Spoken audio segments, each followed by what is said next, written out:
Magandang araw po sa inyong lahat. Lalong-lalo na po sa mga giliw ninyong tagapakinig at taga-suporta sa inyong YouTube channel. Ang kwentong aking ibabahagi ay nangyari taong 1990. Madalas po akong nakikinig sa mga kwentong itinatampok po ninyo sa inyong YouTube channel. Kaya naisipan ko rin po na sumulat sa inyo para maibahagi ko rin sa lahat ang nakakatakot na karanasan namin ni tatay. Nang lumipat po kami sa baryo ng Santa Rosa, nung una, ang buong akala ko po ay inilalayo lamang ako ni tatay sa aking mga kaibigan na may hindi mabuting impluensya sa akin. Palagi po kasi akong napapasama sa gulo kapag sila ang kasama ko. Pero nang kami ay makarating sa baryo, natuklasan ko po na doon din pala nagpunta ang aking ina at ang kapatid na 17 taon nang nawawala. Sa una po, na pagtira namin doon ay payapa naman ang lugar.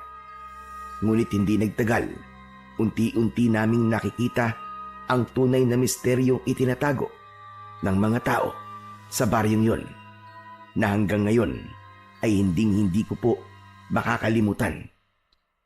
Kilalanin niyo na lamang po ako sa pangalang Waldo. At ito ang aking kwento. Alam ko nagulat ka sa biglang pagdedesisyon ko na lumipat tayo sa baryo ng Santa Rosa. Mabuti naman po at alam niyo, tay. Gusto ko pong malaman kung anong dahilan at biglaan po ang pasya niyo. Marami akong dahilan, anak. Inilalayo lamang kita sa mga kaibigan mo na hindi magandang impluensya sa'yo.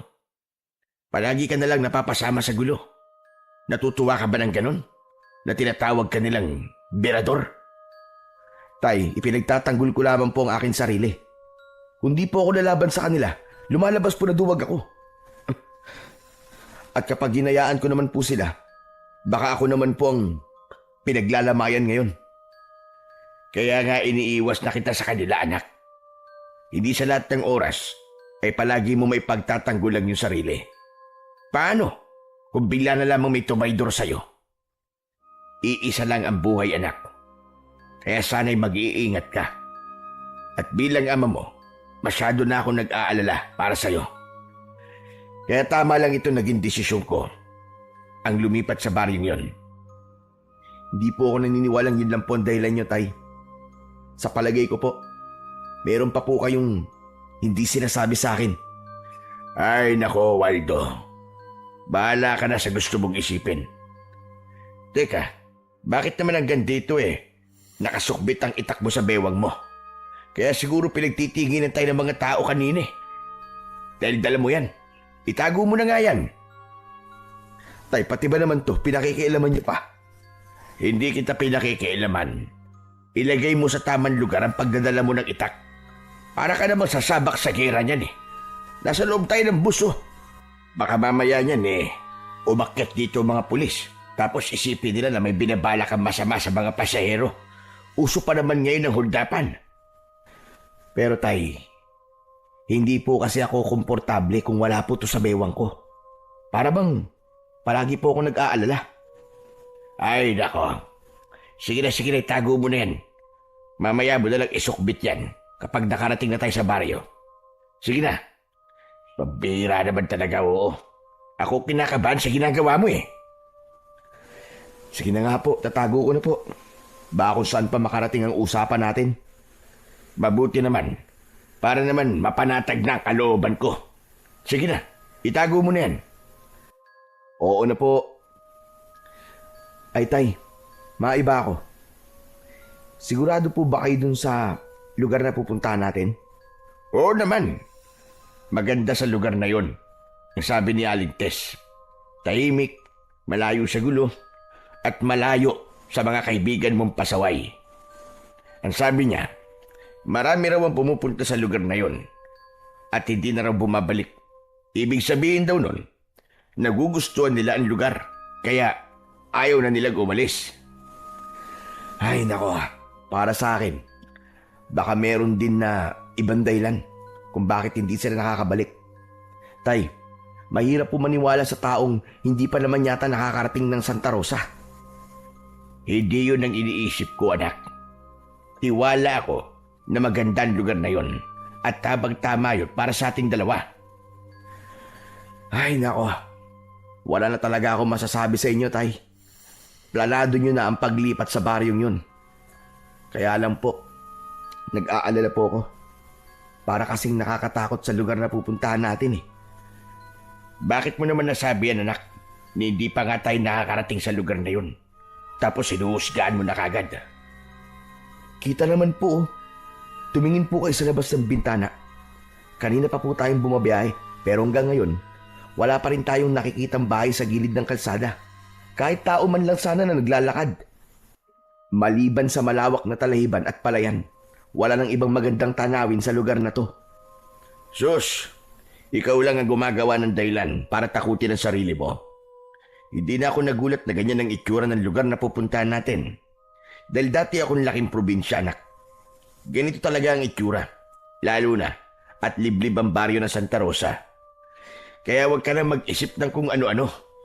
Tinatakot mo sarili mo eh. Pero tayo hindi ko kayang gawin yun, ang hindi mag-isip. Tignan niyo naman po ang itsura ng mga pasahero sa unahan ng upuan natin. Ayun ho, yung matandang lalaki na may katabing buntis. Kanina ko pa po napapansin na panay po ang linga sa paligid. Ganon din po rito sa tapat ng upuan natin.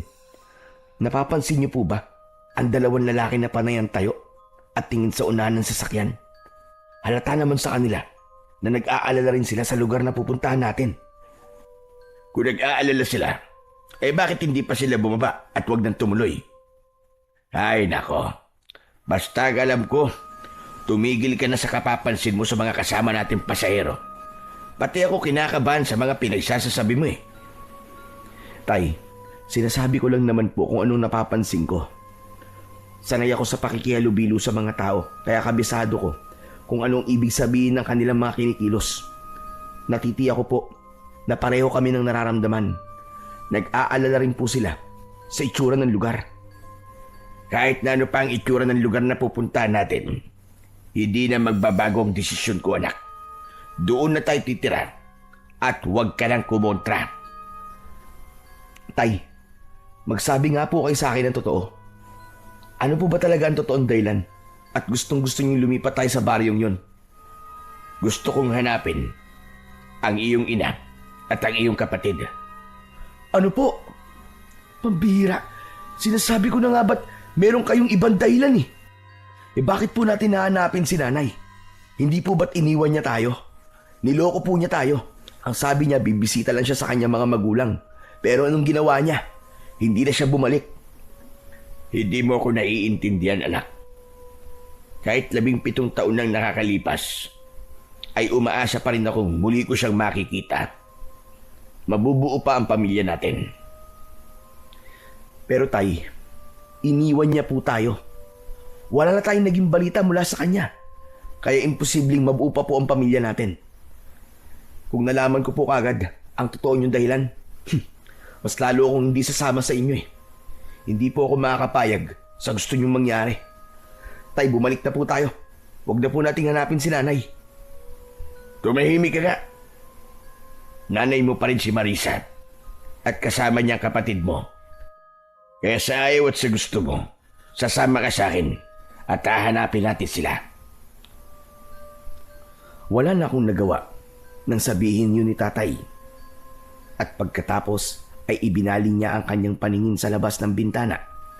Indikasyong ayaw niya ng pag-usapan ang tungkol kay nanay at sa paglipat namin sa baryo.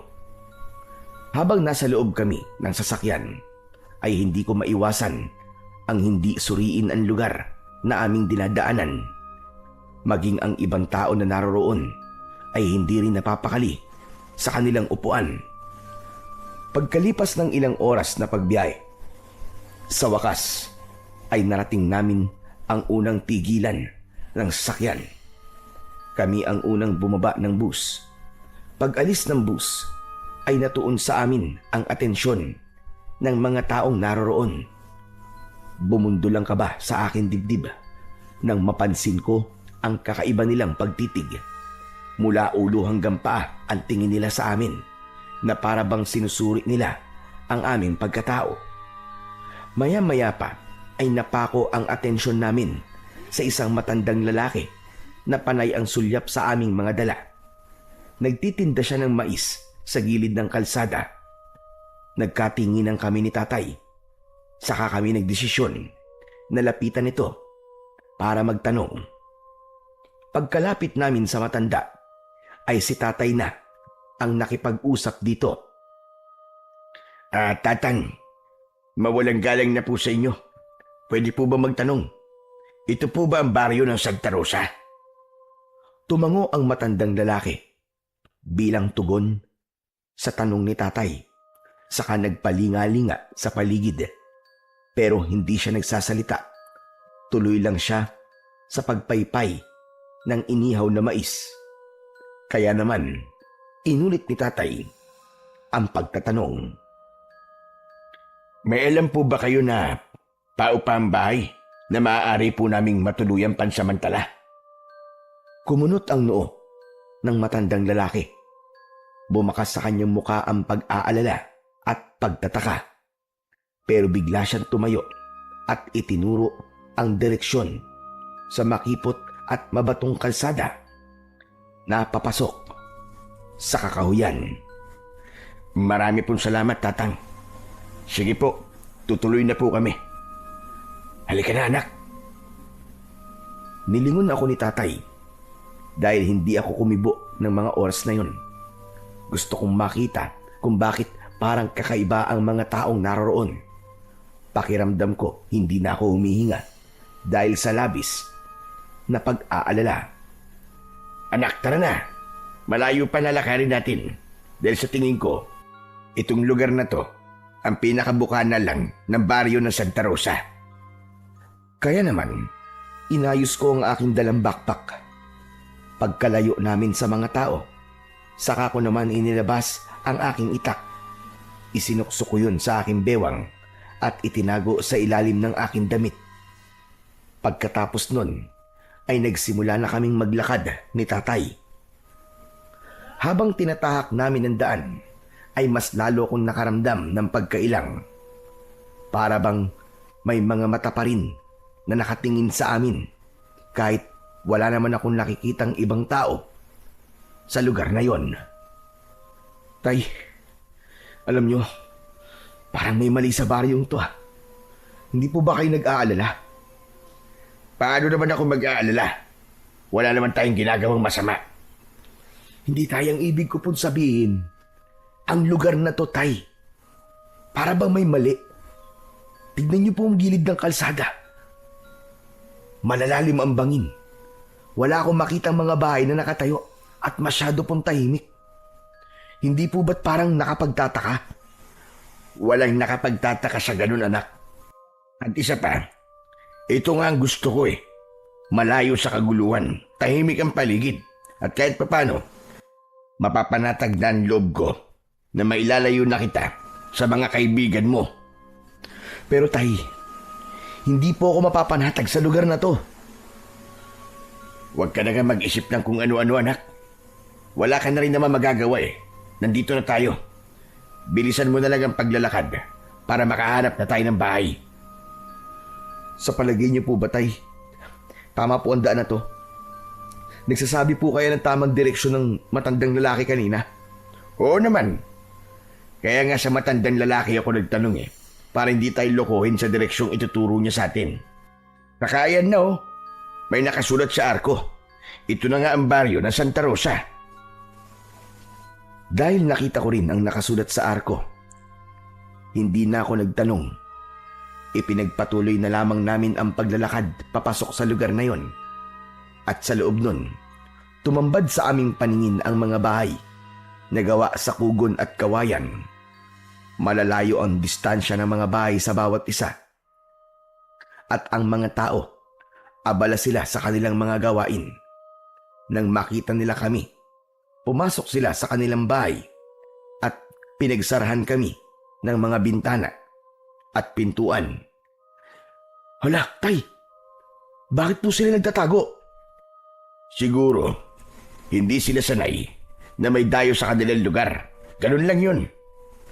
Ay nako, hindi ko na po alam kung ano pa ang iisipin ko sa lugar na to eh. Isa pa, napansin ko po na malalaki ang katawan ng mga lalaki rito. Para bang hindi sila gagawa ng maganda, tay. Sus, lahat na lang pinapansin mo. Ano naman kung malaki ang katawan? Ay, ewan ko sa'yo, anak. Iba talaga ang mga lalaki sa probinsya, yan ang tatandaan mo. Sanay sila sa mabibigat na trabaho at sa trabahong bukid. Kaya huwag mo silang husgahan ng masama.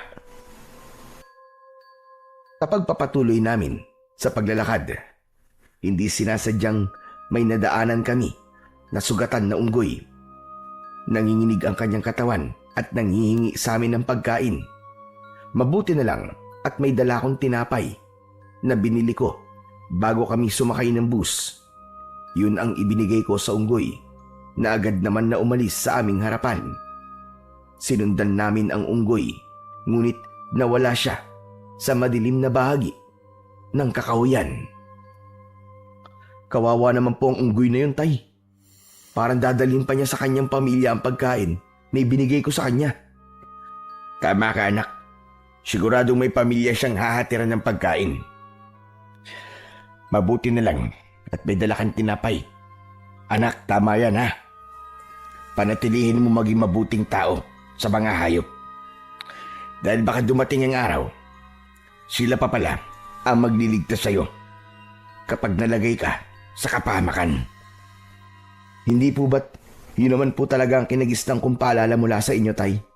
Ang maging mabuti sa mga hayop. Teka, tay, tignan niyo po. Ayun o, sa gawing yun. Sinundan ang tingin ni tatay ang direksyong itinuturo ko. Tumambad sa aming paningin ang maraming abandonadong sasakyan sa ibaba ng bangin. Aba, bakit naman maraming sasakyan dyan? Sayang naman, nakaimbak lang.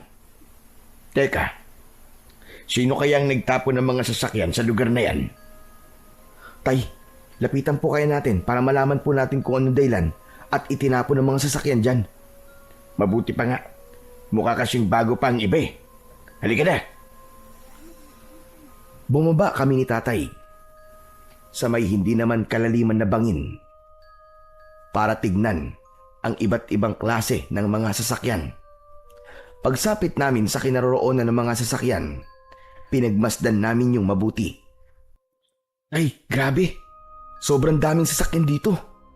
Pero puro luma at sira na. Kaya siguro itinapon na lang dito. Sa tingin ko, nadisgrasya ang mga sasakyang ito, anak. Pero ang isang ito, mukhang bago pa. May bayad pa ng dugo sa mga upuan. Kawawa naman ang mga sakay ng sasakyang to, tay. Ano kaya kung pasukin ko po ang loob ng mga sasakyan? Baka lang po may makita po akong gamit na magbibigay ng impormasyon tungkol po sa mga biktima. Ikaw ang bahala. Ako rin. Titingin din ako rito sa kabila. Naghiwalay kami ni tatay. At sa aking paglalakad, nakita ko ang isang lumang jeep. Ginagapangan na yon ng ligaw na damo. Kaya pinasok ko yun at sinuri ang loob. Akma na sanang hahakbang ako ng paa nang mapansin ko ang isang lumang pambatang medyas sa sahig. Kinuha ko yun at pinagmasdan dahil may burda yun na letrang A at isinilid ko yun sa aking bulsa. Bukod sa medyas ay wala na akong ibang nakita kaya naisipan ko na rin na bumaba ng sasakyan. Maya-maya pa ay narinig ko ang boses ni tatay mula sa itaas. Anak, tara na. Wala namang kakaiba sa lugar na yan maliban sa mga sasakyan. Kaya umalis na tayo. Baka abutan pa tayo ng dilim sa daan eh. Mahirap na. Sige po, tay. Susunod na po ako sa inyo. Muli kong sinulyapan ang lumang jeep bago ako umakyat sa itaas kung saan ay naghihintay na sa akin si tatay. Nang makalapit ako sa kinaroroonan niya, ay tahimik na kaming naglakad. Pagkalipas ng ilang minuto, ay nadaanan namin ang isang pangkat ng kalalakihan. Sa tingin ko ay mga tanod dahil sa kanilang uniforme at hawak na batuta. Napansin ko na pinagtutulungan nilang bugbugin ang isang binata. Nakita ko rin na pumutok na ang kanyang labi dahil sa tinamong suntok mula sa 5 tanod. Tay, kawawa naman po yung lalaking pinagtutulungan ng mga tanod oh. Hindi na po makatarungan ang ginagawa nila. Hindi na nga po lumalaban yung tao pero sinasaktan pa rin nila. Nako, masama na ang lagay ng lalaking yun, anak. Balak na yata nilang patayin Tay, tulungan po natin siya. Bilisan nyo. Teka, sandali lang anak. Baka tayo naman na mapahamak. Isa pa, hindi natin alam kung anong totoong dahilan kung bakit siya binubugbog ng mga tanod. Hindi na po mahalaga yun, Tay. Ang mahalaga, mailigtas po natin siya. Baka mapatay na siya ng mga lalaking yun At saka, hindi po dapat nila inilalagay sa kanilang mga kamay ang batas. Gaano man kalaki ang kasalanan niya, wala pa rin po silang karapatan na saktan ang taong yun. Wag na anak, wag na tayong makialam sa kanila. Madadamay lang tayo dyan. Tay, hindi pwede. Hindi ko po kayang makita na mayroong binubugbog na tao sa harapan ko. Lalong-lalo na po kung wala naman siyang kakayahan para ipagtanggol ang kanyang sarili. Kung may magagawa naman po tayong tulong, bakit po hindi natin siya tulungan? Wala nang nagawa si tatay nang bigla akong tumakbo papunta sa kinaroroonan ng mga tanod. Nang makalapit ako sa kanila, ay bigla silang tumigil sa pambubugbog nila sa lalaki. Dala ng labis na panghihina ng lalaki, bumagsak ito sa lupa. Mawalang galang na po sa inyo. Pero ano po bang kasalanan ng lalaking yan at pinagtutulungan niyo pong bugbugin? Hindi na po lumalaban sa inyo Mga tanod pa naman po kayo. Ay, kung sino ka man, huwag ka nang makialam dito. May kasalanan ako sa kanila. Kaya nila ako binubugbog. Kahit na pa hindi makatarungan ng paraan nila ng panghuhuli sa'yo. Hindi ka naman lumalaban Kaya kayo, kung tanod kayo at batas ang pinaiiral nyo, hindi nyo dapat to ginagawa. Imbis na makinig, ay nakita kong sinipa ng isang tanod ang lalaking nakahandusay sa lupa. Kaya wala na akong inaksayang oras. Tumalon ako, sabay sipa sa mukha ng tanod na nanakit sa lalaki. Bumagsak ito sa lupa. Hindi naman yun nagustuhan ng kanyang mga kasama. Kaya sabay-sabay silang sumugod sa akin. Umatake sila sa akin gamit ang kanilang batuta. Pero nagawa ko yung maiwasan at gumanti ng sipa sa kanila. Katulong ko si tatay na hinarap naman ang isang matabang lalaki. Dahil 4 ang kalaban ko, hinugot ko na ang aking itak. Alam kong malalagay rin ako sa alanganin at wala silang balak na buhayin ako. Kaya naman, humanda ako sa kanilang pagsugod. Nang umatake sila sa akin ng palo ng batuta, mabilis ko yung iniwasan sa kagumanti sa kanila ng isang hataw sa pamamagitan ng pinalapad kong itak. Hindi ko sila tinuluyan na sugatan, ngunit sapat na ang pagpalo ko ng talim sa kanila upang maramdaman nila ang sakit. Bumagsak sila sa lupa at nawalan ng malay. Saka ko nilapitan ang lalaki na dahan-dahang tumayo. Ayos ka lang ba? Maraming salamat sa pagtulong niyo sa akin. Nakita ko na hindi ito makatayo ng tuwid. Pinunasan niya rin ng kamay niya ang umagos na dugo mula sa kanyang pumutok na labi. Pagkatapos ay pinagmasdang kaming dalawa ni tatay. Akala ko katapusan ko na. Mabuti na lang at napabagsak niyo sila. Nakahanap din sila ng katapat. Ay, siya nga pala. Ako nga pala si Estong. Ako naman si Waldo. At siya naman ang tatay ko, si Mang Ronald. Ganun ba? Maraming salamat ulit sa inyong mag-ama. Utang ko sa inyo ang aking buhay. Teka, mukhang bago lang kayo rito Dayo lang ba kayo rito? Oo, Estong. Pero balak na naming tumira dito. Saan nyo mabalak pumunta ngayon? Ang totoo niyan, Estong hindi pa namin alam kung saan talaga kami pupunta. Ang balak sana namin ni tatay maghanap ng bahay na mauupahan na pansamantala naming matutuluyan habang wala pa kaming nahahanap na lupa na pagtitirikan ng aming tahanan. Baka naman matulungan mo kami, Estong. Hindi namin kabisado ang lugar na to, kaya nahihirapan kami. Teka, bakit naman po sa dinami-dami ng baryo na lilipatan nyo, dito pa sa Santa Rosa, ang naisip nyo? Bakit, Estong? May problema ba sa baryong to? Basta, magulo ang lugar na to. At hindi kayo ligtas sa lugar na to. Hindi kayo dapat dito nagpunta. Hindi ko naiintindihan kung anong ibig mo sabihin, Estong. Pero nandito na kami. Kailangan na namin tumuloy. Ang mabuti pa kaya tulungan mo na lang kami maghanap ng bahay. Kayo po ang bahala, Mang Ronald. Basta, hindi po ako nagkulang ng pagpapaalala sa inyo ha. Pero dahil iniligtas niyo po ako, sasamahan ko po kayo. Sa totoo lang, Estong. Kaya kami nandito, dahil may hinahanap kami mga tao.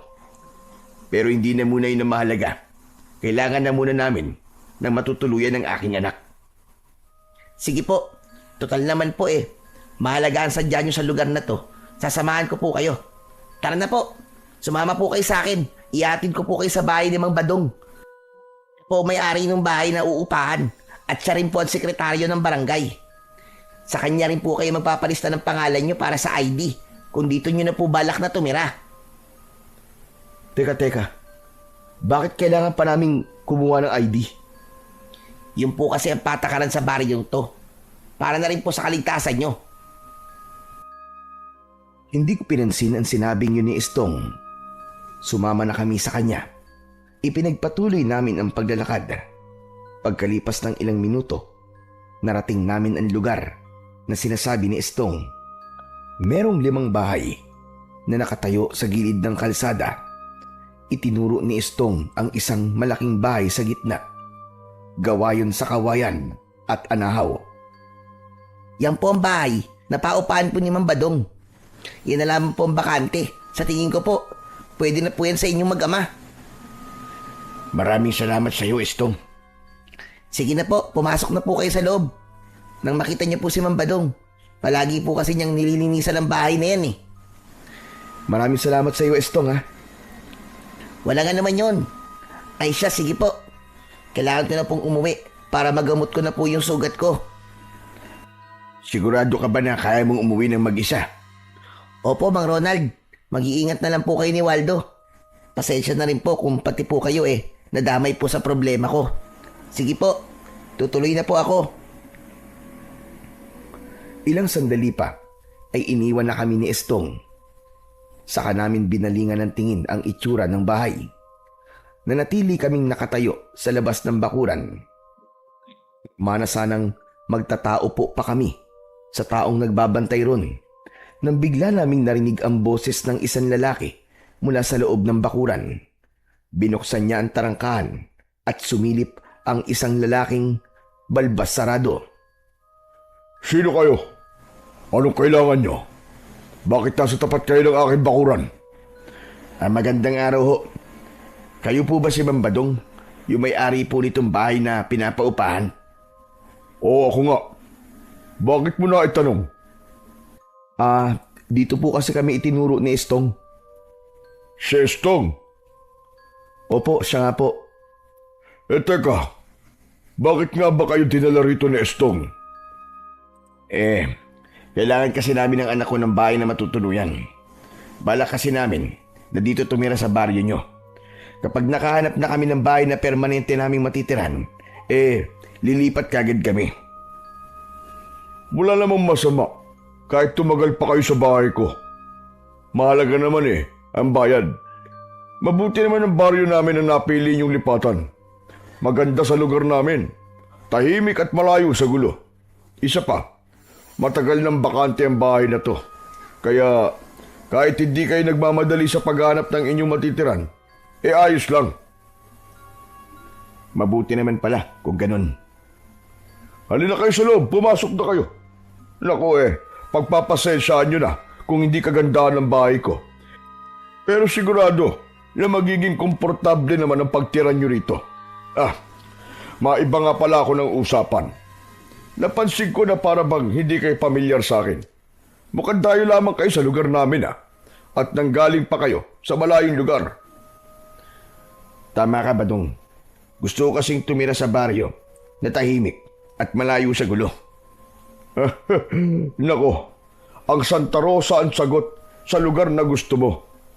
Pero bago yon, kailangan niyo muna magparehistro sa akin sa barangay at kumuha ng ID para naman masabing opisyal na kayong residente ng aming baryo. Teka, sino nga ba kayo ulit? Ronald na lang ang itawag mo sa akin. At siya naman ang aking anak na si Waldo. O sige, tutal naman at nagkakaintindihan na tayo. Ayos na ba sa inyo ang itsura ng bahay? Oo, Badong. Maganda naman ang lugar. Kung ganun, bukas mo na lang ako bayaran sa upa ng bahay. Kailangan ko pa kasing umalis Pumunta na lang kayo sa barangay hall para sa ID. At dun mo na lang din isabay ang bayad O bueno, bago ako umalis, ay ililibot ko muna kayo sa kabuuan ng bahay. Tumangulang ang aking ama sa sinabing yun ni Mang Badong. Nauna siyang naglakad sa amin. Kasunod kami. Sa pagpasok namin sa loob ng bakuran, bumungad sa amin ang maraming halaman na namumulaklak sa paligid. Ganon din ang matataas na puno na nakadagdag sa ganda ng itsura ng bahay. Ngunit sa kabila ng magandang tanawin na aking nakikita, hindi naman maipaliwanag ang kabang nararamdaman ko ng mga sandaling yun. 1,000 lang ang upa sa bahay ko sa loob ng 1 buwan. Libre na ang tubig. Kaya lang, wala tayong kuryente rito. Meron kaming libreng gasera na nilalagyan nyo ng gas. Meron nagtitinda ng gas sa lugar na to. Kaya hindi rin naman magiging mahirap para sa inyo. May karpyo ang baryo namin. Pagpatak ng 10:00 ng gabi, kailangan nasa loob na kayo ng pamamahay nyo. Dahil kung hindi, binubugbog ng tanod ang sino mang mauhuling pasaway. Nag-iingat lang kami sa mababangis na hayop na gumagala kapag gabi. Teka, bakit naman po bugbog ang parusa sa mga lumalabag ng karpyo?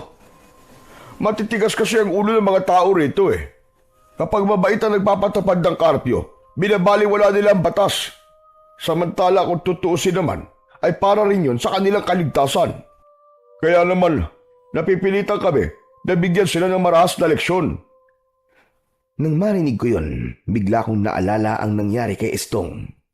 Siguro ay lumabag siya sa karpyo, kaya nasaktan siya. Nagkatingin ang kami ni tatay at bumakas sa kanyang muka ang pag-aalala. Siya nga pala.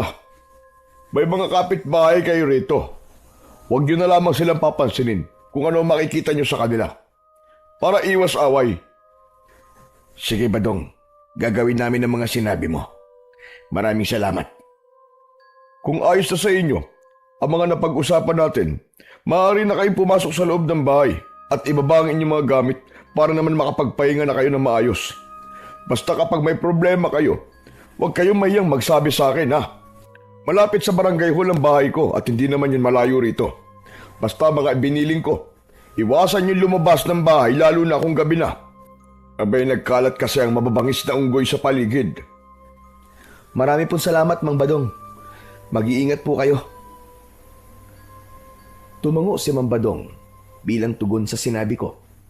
Subalit, palihim siyang napasulyap sa aking mga dalang gamit. Maging ang aking bewang kung saan ay nakatago naman ang aking itak.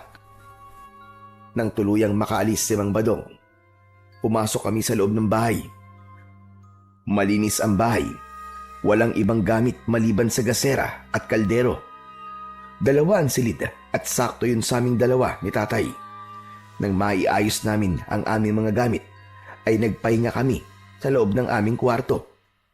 Pagsapit ng gabi, bigla kaming nakarinig ng huni sa labas ng aming bahay, kaya hindi ako nakatiis. Bumangon ako at pumasok sa loob ng kwarto ni tatay. Nadatnan ko na nakaupo siya sa gilid ng katre. Ay, naririnig niyo rin po ba ang huni ng hayop sa labas? Oo naman, kanina pa. Parang baboy na gumagala. sa loob ng bakuran natin. Tay, tignan po natin. Parang sinisira po niya ang mga tanim eh. Lumabas kami ng bahay para tignan kung baboy nga ba ang aming naririnig. Nanlaki ang aming mga mata nang tumambad sa aming paningin ang halos kasing laki ng tao na baboy ramo. Mataba yun at abala sa pagdudukal ng lupa gamit ang ungos. Panay din ang kanyang huni at napapansin ko, para bang ordinaryong eksena lang yun sa mga taong nakatira sa lugar na yon, dahil nakita ko silang pinapanood ang ginagawa ng baboy ramo. Pero agad din silang pumasok sa loob ng kanilang bahay. Mukhang sanay na ang mga tao sa baboy ramo na yan ha. Wala naman po nabanggit si Mang Badong tungkol po sa baboy ramo, tay. Wala namang kakaiba sa hayop na yan, anak. Kaya siguro, hindi niya na binanggit. Baka mamaya lang umalis na rin yan dyan. Kung sa bagay naman po, mukhang mabait naman po ang baboy ramo at sanay sa mga tao. Hala, sige na, pumasok na tayo sa loob ng bahay at matulog. Gusto ko na magpahinga. Pumasok kami sa loob ng bahay at hinayaan ng baboy ramo sa labas. Nagtungo kami sa aming mga kwarto. Pagkatapos ay nahiga at agad din na nakatulog. Kinabukasan ay maagang nagising si tatay. Ginising niya ako dahil kailangan namin kumuha ng ID sa barangay. Mabilis naman akong bumangon sa katre, naligo at nagpalit na rin ng damit. Nilakad lang namin ang kalsada papunta sa kinaroroonan ng barangay hall. Habang tinatahak namin ang daan, ay natanaw namin sa unahan ang mga taong nagkakagulo sa nakatigil na sasakyan. Napakunot ang aking noo dahil pamilyar sa akin ang bus. Nagmamadali kaming lumapit ni tatay at tumambad sa aming paningin ang maraming patay. Tay, hindi po ba't ito yung sinakyan nating bus kahapon? Hala, Diyos ko po, ito nga yun, anak. Abay, ano kaya nangyari sa kanila? Mabagin langit. Lahat sila ay pinatay. Tay, brutal po silang pinatay. Sobra naman po sinapit nila. Tama ka, anak. Wakwak ang kanilang tiyan at nawawalang kanilang mga mata at putol pa ang kanilang mga kamay. Parang nilapa ng mabangis na hayop. Bigla akong kinalibutan, anak ah. Muntik na tayo ron. Tama po kayo, tay. Mabuti na lang at nauna tayo bumaba sa kanila. Kung nagkataon, kasama po tayo sa mga bangkay na yan. Pero ang tanong, sino kaya ang pumatay sa kanila? Sinasabi ko na nga ba't kakaibang lugar na to, tay? Dahil sa mga nangyari, mas lalo po akong hindi mapalagay ngayon. Parang ang hirap paniwalaan ng mga nangyari sa kanila, anak. Baka sa kanilang mukha ang takot. Sa nila lang na pumatay sa kanila. Para silang nakakita ng isang mabangis na halimaw. Hindi halimaw ang pumatay sa mga yan. Isang mabangis na unggoy ang pumatay sa kanila. Palagi siyang gumagala sa gabi. Napatingin kami sa pinagmumulan ng boses. Nakita namin na nakatayo si Mang Badong sa aming likuran. Nakatingin din siya sa mga patay na tao na isa-isang ibinababa sa sasakyan. Mang Badong, paano po nangyari to? Sila po kasi yung mga nakasama namin sa biyahe kahapon. Ah, sila ba? Naku, maswerte kayo. Nakaligtas kayo sa tiyak na kamatayan. Teka, akala ko ba sabi mo kahapon tahimik ang baryo nyo? Bakit may ganito? Yan nga ang isa sa mga dahilan ng kinatatakutan namin. Masasabi ko magandang ang aming baryo, pero palagi naman kaming ginagambala ng misteryosong pangyayari na kagaya ngayon. Ang ibig mong sabihin hindi lang ngayon nangyari to? Tama ka. Matagal lang sakit ng ulo namin lahat ang nangyayaring ito sa mga bus na pumapasok sa baryo namin. Kung meron kayo napansin na tambakan ng mga sasakyan sa gilid ng bangin, ay ganito rin ang nangyari sa mga sakay noon. Ano po bang klaseng unggoy ang sinasabi niyong pumatay sa kanila? Bakit hanggang ngayon po wala pa rin ginagawa ang kawani ng gobyerno ukol rito? Dahil hanggang ngayon ay wala pa rin naglalakas ng loob na hanapin ang unggoy na pumapatay. Teka, Badong, paano naman kayo nakakasigurong unggoy nga ang pumatay sa mga yan? Yun ang balita. At sabi, ginutom raw ang unggoy ng kanyang amo. Kaya naghanap ng pagkain. Nang makatikim siya ng karne ng tao, hinahanap-hanap na niya ito at patuloy siyang umaatake sa mga tao. Ang ipinagtataka lang namin, ang inaatake lang niya ay ang mga taong nasa loob ng sasakyan. Lalo na kapag dahilan dito. Lahat ng mga sasakyan pumapasok sa baryo namin. Yun ang kanyang pinupuntirya. Ano po ang aksyon ni Kapitan? Ayun, kagaya ng ginagawa ng ibang kapitan, nagpapatupad ng karpyo. Kaya lang, nangyayari pa rin ito dahil sa mga sasakyan pumapasok sa lugar na ito. Mabuti na lang talaga at nakababa kayo bago sila inatake ng unggoy. Nakakatakot po pala ang lugar niyo. Hindi naman. Sanay na kami. Isa pa, hindi ka dapat matakot sa mga ganong klaseng nilalang. Sa tingin ko naman kaya mo ring ipagtanggol ang sarili mo. Teka, saan ba kayo pupuntang mag-ama? Hindi po ba't nabanggit nyo na kailangan po namin kumuha ng ID? Ibibigay din po ni tatay sa inyo ang bayad sa upa. Ganun ba? Ala sige, ang mabuti pa sumabay na kayo sa akin. Sumama kami ni tatay kay Mambadong. Papunta sa barangay hall. Pagkarating namin doon, ay napansin ko ang 5 tanod na nakalaban namin kahapon. Masama ang kanilang tingin at baka sa kanilang muka ang mga pasa. Pinakiramdaman namin kung uungkatin nila ang nangyari, ngunit umalis sila at hindi kami pinakialaman. Maya-maya pa ay iniabot ni tatay ang bayad kay Mang Badong, kasabay ng pagproseso ng aming ID. Pagkatapos ay lumabas kami ng barangay hall at tahimik na umuwi sa aming bahay. Pagsapit ng gabi, ay hindi ako dalawin ng antok. Gumugulo pa rin sa aking isip ang trahedyang nakita ko kanina. Kaya naman, pumunta ako sa kwarto ni tatay. Nadatnan ko siya na naghahasa ng kanyang itak. Bigla siyang tumigil nang lumapit ako at nagtataka na napatingin sa akin. Tay, bakit hindi pa po kayo natutulog? Gumugulo kasi sa isip ko ang nangyari sa mga kasama natin sa bus. Paano kung ganun din ang nangyari kay Marisa at sa iyong kapatid? Paano kung yun ang dahilan kung bakit hindi na sila nakabalik sa atin? Bumundol ang kaba sa aking dibdib nang marinig ko ang sinabing yun ni tatay. Pagkatapos tumayo siya at lumapit sa akin. Bumakas ang pag-aalala sa kanyang muka. Anak, ano sa palagay mo ang totoong nangyari sa mga kasama natin? Hindi po ako sigurado, tay. Hindi po ako naniniwalang unggoy po ang pumatay sa kanila. Ano po kaya kung ngayong gabi magmatsyag po tayo sa paligid, katulad po ng ginagawa natin doon sa baryo natin? Sigurado ka ba sa plano mo, anak? Opo, tay. Ito lang po naiisip kong paraan para malaman natin kung ano ang katotohanan. Kahit hindi ko po kilala mga kasama natin sa sasakyan, nalulungkot pa rin po ako sa mga nangyari sa kanila. Gusto ko pong malaman kung ano po talaga ang totoong sinapit nila. Bibigyan ko po sila ng hustisya. Pero anak, hindi na natin problema yun. Baka mamaya tayo naman ang mapahamak sa gagawin natin.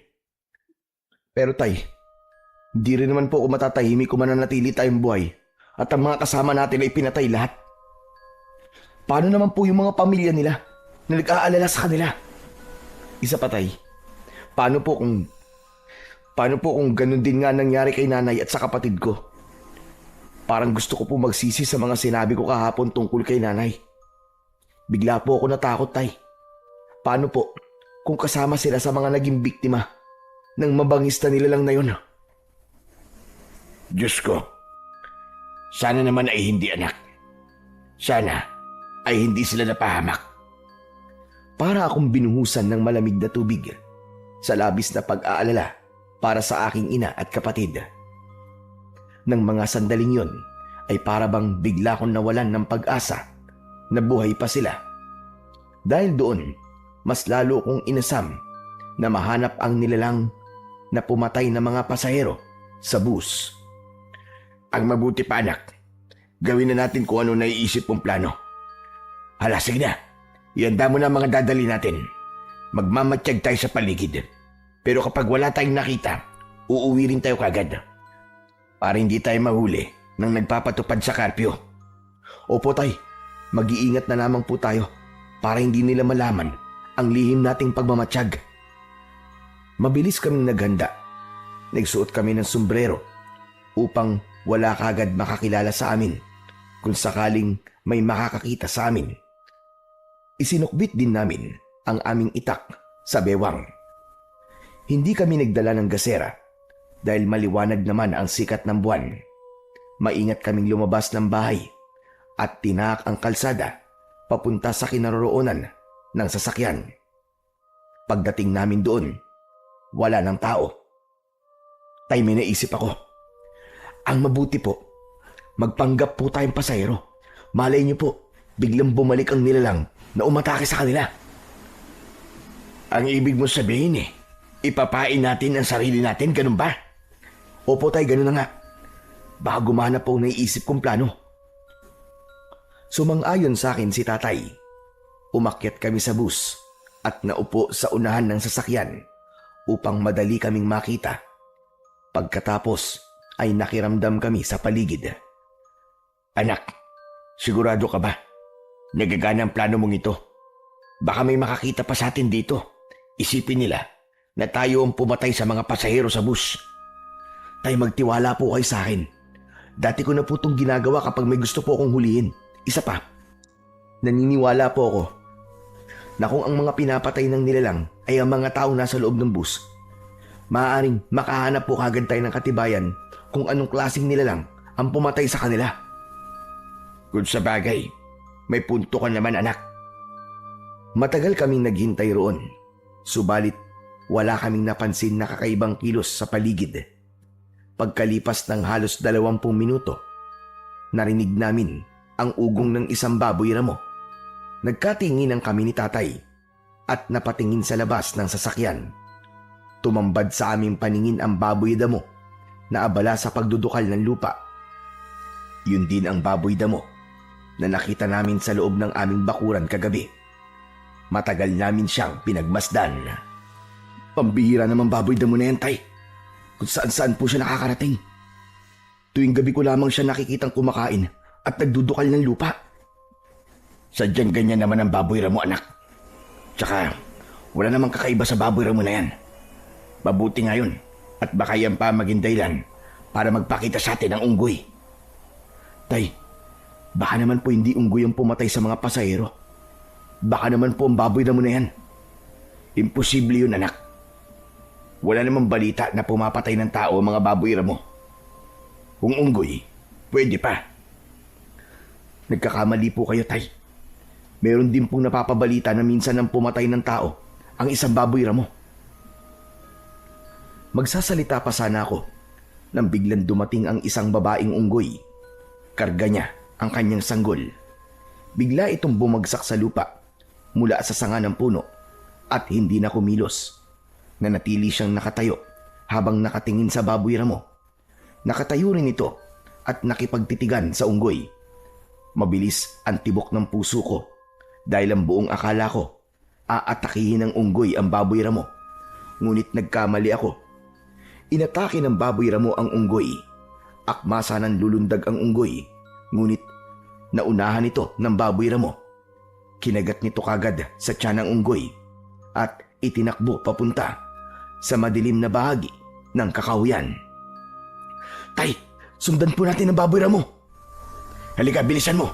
Kailangan malaman natin kung saan niya dinala ang unggoy.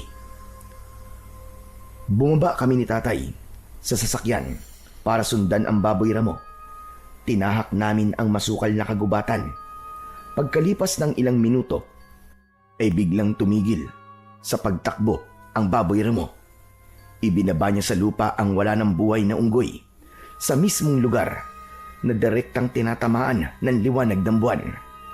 Nagtago kami ni tatay sa malaking puno habang pinagmamasdan ang ginagawa ng baboy ramo. Mula sa aming pinagtataguan ay kitang-kita namin ni tatay ang biglang pagtayo ng baboy ramo At sa isang iglap, nagbago yun ng anyo. Nagkaroon ito ng kalahating katawan ng tao at ang ulo ay sa baboy ramo. Nagsipagtaasan ang mga balahibo ko sa katawan nang makita namin ang kabuuan ng anyo ng isang halimaw. Nanginginig ang aking tuhod na napatingin sa aking ama. Tay, hindi siya totoong baboy ramo. Hindi po siya ordinaryong hayop, kundi isang halimaw. Tama ka, anak. Tignan mo ang ginagawa niya sa katawan ng unggoy. Kinain niya pati ang anak nito at gamit ang matutulis niyang kuko, winakwak niyang tiyan ng kaawa-awang unggoy. Tignan niyo, tay. Sinisip-sip din po niyan dugo ng unggoy. Pero bakit iba ang sinabi sa atin ni Mang Badong? Dahil ang buong akala nila, unggoy talaga ang pumapatay sa mga biktima. Malaking katibayan ito na merong aswang sa baryo nila. Hindi ko lang natitiyak kung anong klaseng nilalang siya. Tuluyan ng nilantakan ng aswang ang katawan ng unggoy at mula sa aming pinagkukublihan ay dinig na dinig namin ang pagmuya niya sa laman at buto ng unggoy. Umuungol siya sa sobrang sarap. Kaliwat kanan ang kanyang pagsubo sa lamang loob ng hayop. Nanginginig ang tuhod ko ng mga sandaling yon dahil yun ang kauna-unahang pagkakataon na nakakita ko ng aswang. Tay, pagkakataon ko na po ito para mapatay ang aswang. Teka, anak, sandali. Hindi mo sigurado kung gaano siya kalakas. Bahala na po, tay. Tiwala naman po ako sa kakayahan ko eh. Hindi na ako nagpapigil pa kay tatay. Lumabas ako sa aming pinagtataguan at dahil sa natuklasan ko, umusbong ang galit ko sa ginawa niya sa unggoy, pati na sa mga pasahero ng bus. Hoy! Halimaw ka! Pinatay mo ang unggoy! Kawawa naman! Humarap ka sa akin! Ipakita mo ang anyo mo! Gusto kong makita ang pagmumukha mo! Tumigil sa pagkain ang aswang at dahan-dahan na humarap sa akin. Nakita ko ang mapupula niyang mga mata. Matutulis ang kanyang mga kuko at mahaba ang buntot na humahampas sa damuhan. Umangil siya ng malakas kaya lumitaw ang matutulis niyang mga pangil. Tumulo ang malapot niyang laway na may kasama pandugo. Subalit hindi ako natakot. Inihanda ko ang itak ko at matapang akong nakipagtitigan sa kanya. Ganun daw ang isa sa paraan para matakot ang isang nilalang. Kailangan labanan sila ng titigan. Kung ganun, ikaw pala ang totoong pumapatay sa mga pasahero ng busa na pumapasok sa baryong ito. Pinatay mo ang mga kasama ko. Hindi ko pa man natatapos ang aking sasabihin nang biglang sumugod ang aswang para umatake sa akin. Tumalon siya at pagpatak niya sa lupa ay saktong nasa harapan ko siya. Mabuti na lang at naging maagap ako sa pagkilos. Naiwasan ko ang kanyang suntok. At gumanti ako sa kanya ng taga na tumama naman sa kanyang dibdib. Sinundan ko yun ng pagsuntok sa kanyang muka. Ngunit gumanti siya sa akin ng kalmot na tumama naman sa aking dibdib. Kasunod ng paghampas ng kanyang buntot sa akin leeg. Bumagsak ako sa lupa. Kaya naman, sinamantala ng aswang ang pagkakataon habang nangihina pa ako. Niluhuran niya ako sa tiyan at paulit-ulit niya akong sinuntok sa muka. Nang iangat niya ang kanyang kamay, nakatutok sa akin ang matutulis niyang mga kuko. Bago pa man tuluyang bumaon sa katawan ko ang kuko niya, tinamaan ito ng sipa mula sa aking ama. Anak, tumayo ka! Bilisan mo! Kahit masakit ang aking katawan, pinilit ko pa ring bumangon at mahigpit kong hinawakan ng aking itak. Sumugod ako sa kinaroroonan ng aswang at hindi ko na hinintay na siya ay makabangon. Agad kong ibinaon sa kanyang dibdib ang hawak kong itak. Umangil siya ng malakas. Hindi ko alam na isa pala yung hudyat ng pagtatawag niya ng kanyang mga kasama. Akala ko nag-iisa lang ang aswang na baboy ramo.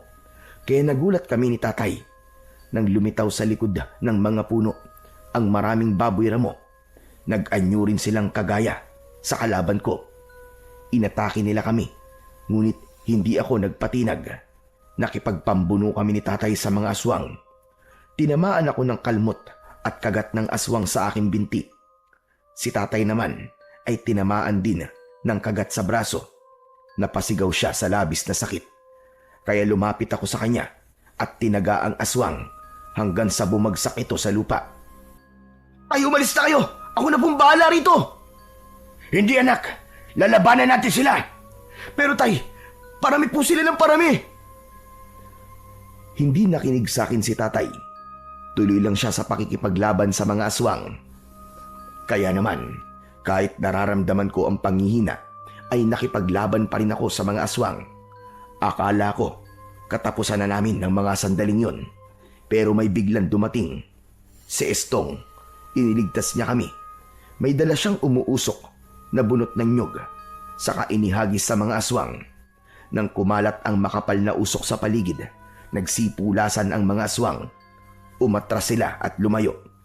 Kumalat ang amoy ng insenso sa paligid, kasunod ng pagsaboy ni Estong ng mga asin sa mga aswang, hanggang sa tuluyang mawala sila sa madilim na kakahuyan.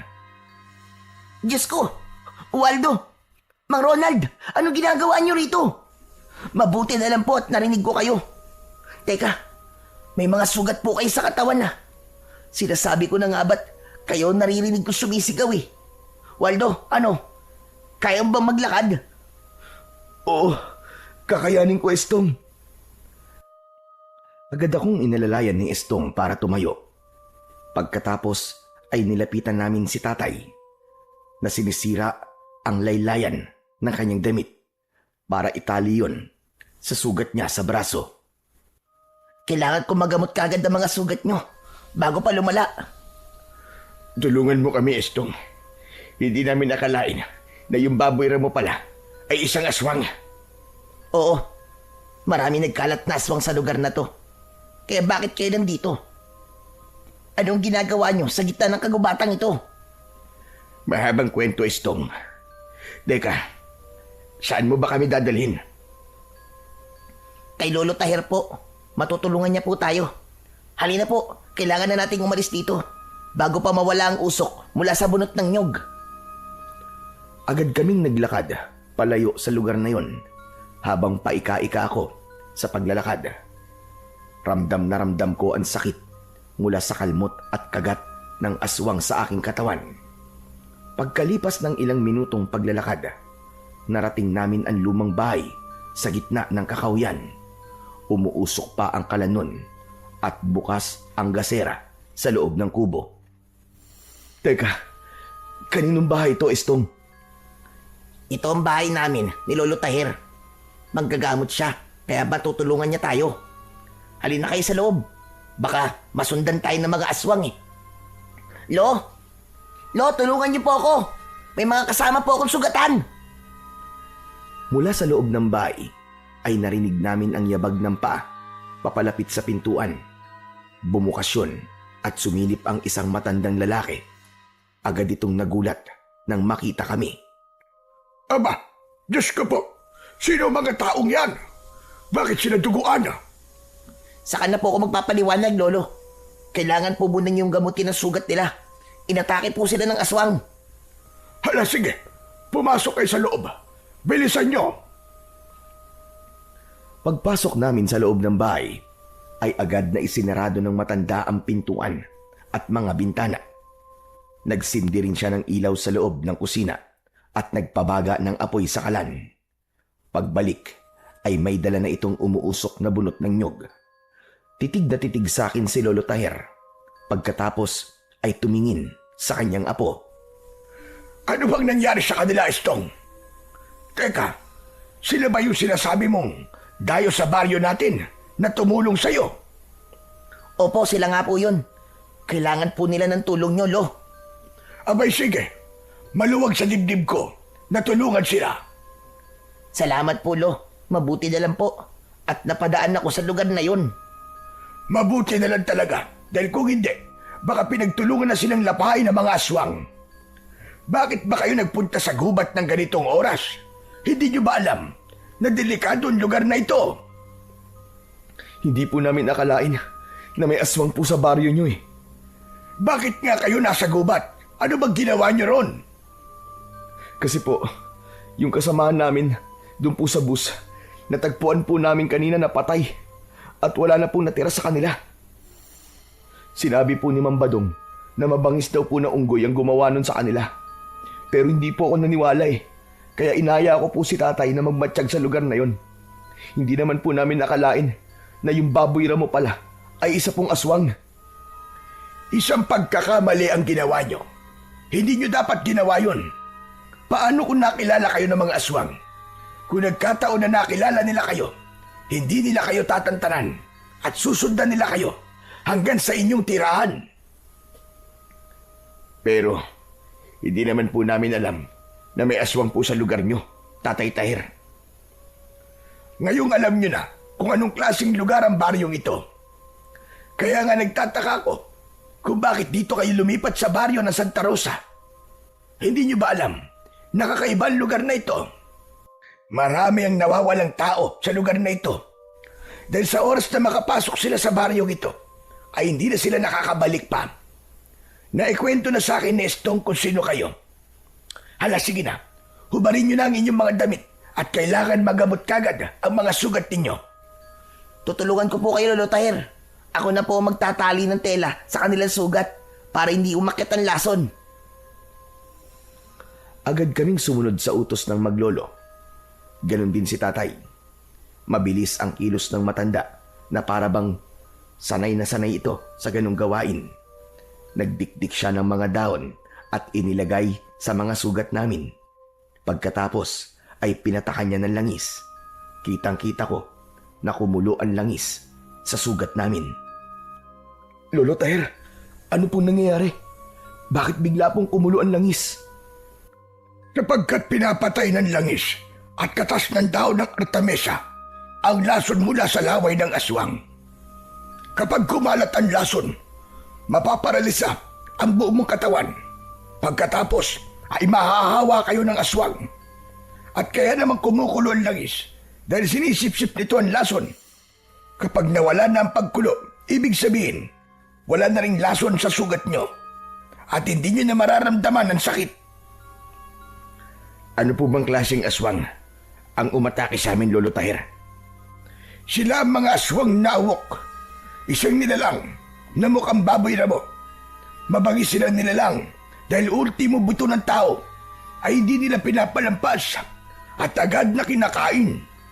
Paborito nila ang kamay ng tao. Kaya pala karamihan sa mga bangkay ng pasahero ay walang kamay. Bakit po hanggang ngayon ay malaya pa rin silang nakakapambiktima? Dahil mahirap silang kalaban. Mabangis, mabilis kumilos, at malinaw ang mga mata sa gabi. Mabuti na lang talaga at nakasuot kayo ng sombrero. Hindi nila kayo nakilala. Matagal na po ba kayong nakatira dito, Tatay Tahir? Oo naman, matagal na kaming nakatira at nakakulong sa baryong ito. Ano pong ibig sabihin yung nakakulong kayo sa baryong ito? Nakulong kami rito. Matagal na kaming biyag ng mga aswang na awok. Wala sa amin ang nakakalabas ng buhay sa baryong ito. Pinatay nila ang pamilya ko at maging ang aking anak na matagal ko nang hindi nakikita. Pinatay nila sa loob mismo ng sinasakyan niyang jeep. Mabuti na lang at nailigtas ko ang aking apo na si Estong. Kung ganun po, wala na pong pamilya si Estong? Oo, tama ka. Ulila na siya. Ang baryo ng Santa Rosa ay pugad ng mga aswang na awok. Pinangangalagaan nila ang kanilang lahi sa pamamagitan ng pagpatay sa mga dayo na pumapasok sa lugar na ito. Marami rin silang mga biyag doon sa kanilang kuta. Diyos ko, kung ganun, patay na po ang lahat ng mga taong pumasok sa baryong ito. Ganun ho ba? Tila naramdaman ko ang pagdadalamhati sa boses ng aking ama nang sabihin yun. Biglang pumasok sa isip ko si nanay at ang kapatid ko. Marahil ay patay na rin sila. Dala ng galit ay napakuyom ang aking kamao. Maya-maya pa ay si Estong naman ang nagsalita. Lahat ng mga taong nakapalibot sa atin ay mga aswang. Kaya mahirap magtiwala sa kanila. Kung ganun, nakakulong na rin kami ni tatay sa pugad ng mga aswang. Tama ka, Waldo. Kung naaalala nyo, nung nadaanan nyo akong pinagtutulungang bugbugin ng mga tanod, nahuli nila akong lumapit sa mga bihag para magbigay ng pagkain sa kanila. Lumabag ako sa karpyo, kaya yon, sinaktan nila ako at balak sanang patayin. Mabuti na lang at dumating kayo. Kung pinapatay nila ang mga dayo, bakit kami? Hindi nila kami pinatay. Dahil natalo nyo sila sa laban. Naghahanap sila ng tiyempo ngayon para patayin din kayo. Pero dahil nakakuha kayo ng ID, hindi nila muna kayo gagalawin. Kapag natuklasan nila na alam nyo lang tungkol sa kanila kayo papatayin. Sinasabi mo bang nagpapanggap kayong walang alam tungkol sa kanila para mabuhay kayo? Oo. Kaya nga, umaarte akong walang alam at inilapit ko pa kayo sa pinakapinuno ng aswang.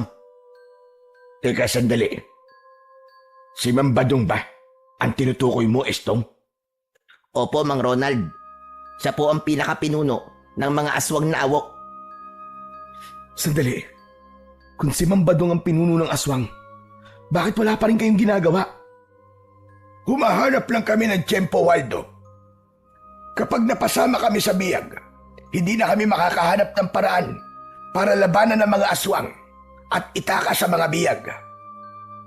Ano pong ginagawa nila sa mga bihag? Unti-unti silang kakainin. Ginagawa silang reserbang pagkain sa oras na wala na silang mahanap na unggoy na siya nilang pangunahing pagkain. Unti-unti ko na rin po naiintindihan ng nangyayari. Ibinibintang nila sa unggoy ang kanilang kasalanan para hindi sila paghinalaan. Tay, sinasabi ko na nga ba't may kakaiba sa lugar na to eh. Sobra pa sa inaasahan natin ang matutuklasan nating lihim sa baryong to. At dahil sa kakaibang lugar na to, anak, mas lalo akong magsusumikap na hanapin ang iyong kapatid at ang iyong ina. Kahit konti na lang ang pag-asa na natitira sa atin, umaasa pa rin ako na sana ay buhay pa sila at kasama lang sa mga bihag. Ako rin po, tay. Hahanapin ko po si nanay. Habang nag-uusap kami ni tatay, bigla namang nagsalita si Lolo Taher. Delikado ang lugar na ito para sa inyo. Hanggat maaari, kung kaya nyo magpanggap, gawin nyo. Magkunwari kayong walang alam sa tunay nilang pagkatao. Hindi rin nila dapat malaman na nakipag-usap kayo sa amin ni Estong. Dahil kung hindi, iisipin nila na bumubuo tayo ng plano para sila ay sumpuin. Naiintindihan po namin, Tatay Taher. Sige po, Lolo Taher. Gagawin po namin ang sinasabi nyo. At teka, sandali lang po. Hindi niyo po ba sinubukan tumakas man lang? Maraming beses na namin ginawa yun. Kaya lang, bantay sarado ang baryong ito. May mga kuta sa bawat labasan ng baryo. Kaya hanggang ngayon, nag-iisip pa rin ako ng paraan kung paano sila matatalo. Lalo pat ang nag-iisang sandata na makakatalo sa kanila ay binabantayan din ng maraming aswang na awok. Binabantayan na sandata? Ano pong ibig niyo sabihin, Lolo Taher? May sandata na tatalo sa kanila. Paano po yung makukuha? Gusto ko pong tumulong. Ililigtas ko po kayo kasama ang kanilang mga bihag. Nakahanda po akong sumugal para sa sandata. Bibigyan ko rin po ng katarungan ang mga nangyari sa aming mga kasama sa bus. Huwag, anak. Natatakot ako na baka mapahamak ka. Ang kailangan lang na gawin natin ngayon ay tumakas sa lugar na ito at mahanap ang iyong ina. Hindi tayo makikipaglaban sa mga aswang. Walang puwang ang takot sa mga oras na to, tay. Kaduwagan ng pagtakas habang maraming tao ang nagdudusa at nangangailangan ng tulong. Nakahanda po ako sa mangyayari. At kasama sa plano ko, ang bigyan ng hustisya ang mga taong pinatay nila. Kung buo na ang desisyon mo, kailangan mong malaman na hindi magiging madali ang pagkuha sa iniingatang sandata. Kakayanin ko po yun, Lolo Tyre. Sige ho, sabihin niyo sa akin, paano ko po matatagpuan ang kinaroroonan ng sandatang itak? Sa gitna ng kagubatang ito, may isang malaking yungib. Isang kuweba na pinamumugaran ng mga aswang na awok. Kapag araw, doon sila nagtatago at nagpapahinga. Lalo na kapag may sugat sila, doon sila nagpapagaling. Lahat sila ay nagbabantay sa itak. Alam ni Estong ang lugar na yon. Maaari kanyang samahan at tulungan. Madali lang naman ang pagpunta ron. Ang pagpasok ang mahirap, Waldo. Dahil ang kinaroroonan ng sandata ay nasa ilalim mismo ng yungib. Ano po ang kakayahan ng sandatang naroon? Ang kakayahan ng itak ay ilabas ang kapangyarihan ng aswang mula sa kanyang katawan. Tinutunaw ng itak ang mutya ng awok. Teka, bakit po ganun kalakas ang itak? Dahil isa yung mahiwagang itak na pinanday sa gitna ng lindol at kidlat. Ang ibig ko sabihin, pinanday ang itak habang kumikidlat at lumilindol. Ang pinakamalalang epekto ng sugat na likha ng tanim ay ang pagkalusaw ng katawan ng mga aswang. Makapangyarihan po pala ang sandatang yun. Kung ganun, kailangan ko po yung makuha. Sana nga, Waldo. Doon nakasalalay ang kaligtasan natin lahat para tuluyan ng maubos ang lahi ng mga aswang na awok sa baryong ito. Magtatagumpay po ako, Lolo Tyre. Sigurado po ako ron. Anak, huwag kang padalos-dalos ng desisyon. Kailangan pag-isipang mabuti ang pagpunta ron. Nakahanda rin po akong tumulong sa anak niyo, Mang Ronald. Panahon na po para kumilos. Kailangan na po nating itaka sa mga biyag bago pa sila maubos. Kung handa na kayo, makinig kayong mabuti sa akin. Kailangan niyong magdala ng ilang pangontra at sandata na panlaban sa kanila. Ikaw, Estong, magdala ka ng bunot ng nyog na merong insenso at kamangyan. Saka niyo sindihan sa loob ng kuweba para manghina sila at mabawasan ang kanilang puwersa. Maganda po naisip niyo, Lolo Tyre. Dahil napansin ko nga po, natakot po sila sa usok. Tama ka, dahil hindi sila nakakahinga kapag nakakalangap sila ng usok mula sa bunot ng nyog. Lalo na kapag merong insenso at kamangyan. At pagpasok sa kuweba, ay itaon nyo na natutulog sila. Pagkatapos ipaliwanag ni Lolo Tyre ang mga dapat naming gawin, tinahak namin ang daan papunta sa gitna ng kagubatan. Dala ang aming mga sandata. Pagkalipas ng 1 oras na paglalakad, ay narating namin ang bukana ng yungib. Maliwanag ang loob doon dahil sa mga sulo. Nagkatinginan kami ni Estong. Waldo, sigurado ka na ba talaga na papasukin mo ang yungib na yan? Oo, Estong. Kung kinakailangan isugal ko ang aking buhay, gagawin ko. Ngayon, tatanungin din kita. Handa ka na ba? Oo, handa na rin ako, Waldo. Tara na, ito na ang tamang pagkakataon natin. Maingat kaming pumasok sa loob ng yungib. Nakita namin na natutulog ang mga aswang. Dahan-dahan kami sa pagakbang. Ang mga nakahigang aswang ay maingat naming nilampasan habang pigil ang hininga. Bigla akong tumigil sa paglalakad nang maramdaman ko ang paghawak ng aswang sa aking paa. Habang nakapikit ito, maingat ko yung inalis, saka mabilis na humakbang. Pagdating namin sa dulo, nakita ko ang isang kakaibang uri ng itak. Nasa pagitan nito ng 2 malaking bato. Sige, Waldo, lapitan mo na.